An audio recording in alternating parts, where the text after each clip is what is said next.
Today in cybersecurity news headlines, listen at any speed you like. From the Richter, secret multi-million-dollar cryptojacker snared by Ukrainian police. Criminal scored $2 million in crypto proceeds but ends up in cuffs following property raid. Connor Jones, Friday, January 12, 2024, 17:22 UTC.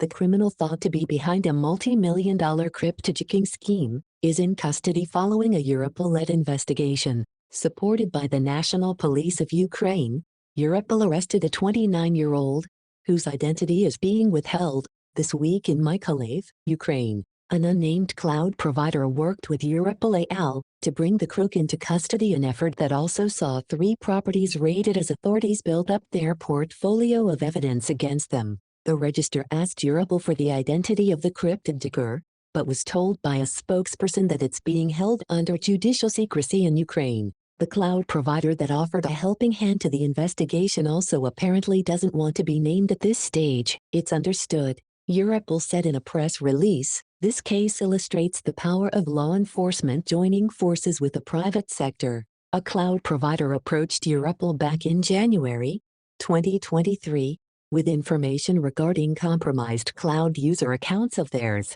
Europol shared this information with the Ukrainian authorities, who subsequently opened an investigation. Since then, all 3 partners have been working closely together to develop operational leads and prepare for the final phase of the investigation. Europol's European Cybercrime Center, EC3, set up a virtual command post on the action day, supporting the Ukrainian National Police from Europol's headquarters. With analysis and forensic support on the data gathered during the searches, the individual is believed to have mined more than $2 million worth of cryptocurrencies, after hijacking organizations' cloud environments and siphoning their high-powered computational resources, all while the targets pay what will surely be lofty bills. According to Sysdig's research, cryptojackers make an estimated $1 for every $53 spent by the victim organization. It said in 2022 that Team TNT made around $8,100 in proceeds from the crime. Not a great deal of dough, but that won't surprise regular reg readers, all while leaving behind $430,000 in bills for victims to foot. Cryptojacking's definition doesn't strictly have to mean the siphoning of cloud resources. Specifically, the unauthorized use of anything capable of mining crypto falls under the umbrella term.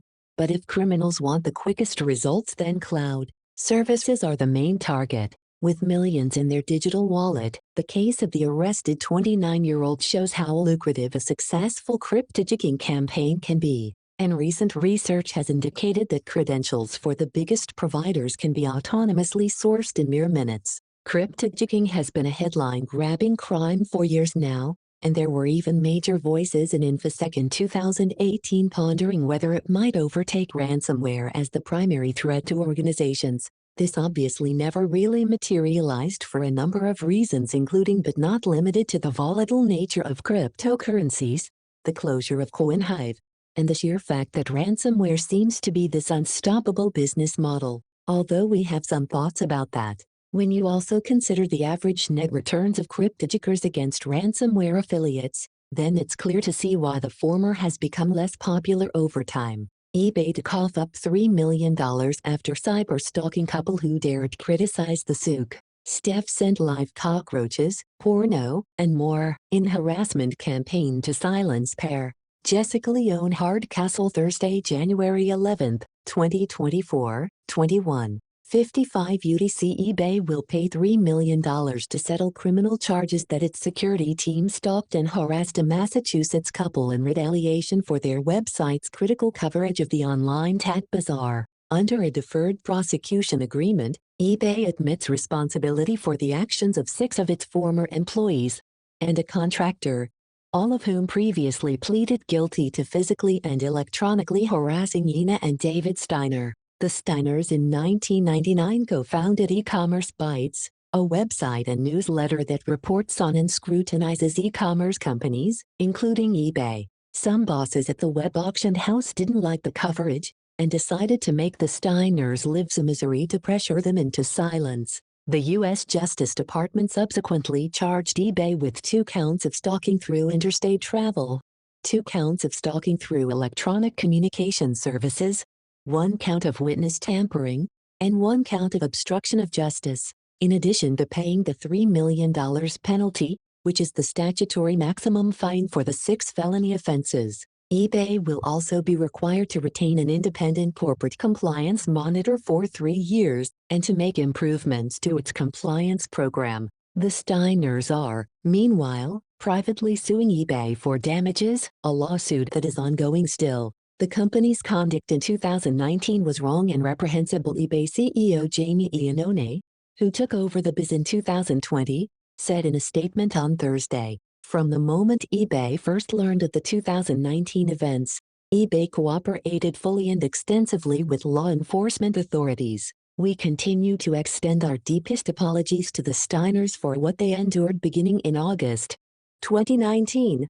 Jim Bois, eBay's now former Senior Director of Safety and Security, and 6 colleagues, David Harville, Philip Cook, Brian Gilbert, Stephanie Pop, Veronica Zia, and Stephanie Stockwell targeted the Steiners for their eBay coverage. All have since admitted their crimes.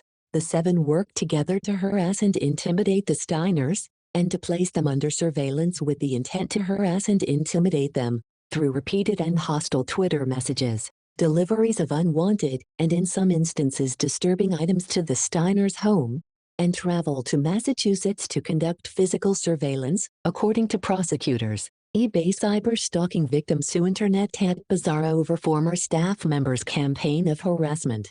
These unwanted and disturbing items included a book on surviving the death of a spouse, porno subscriptions, a bloody pig mask, a fetal pig, a funeral wreath, and live spiders and cockroaches.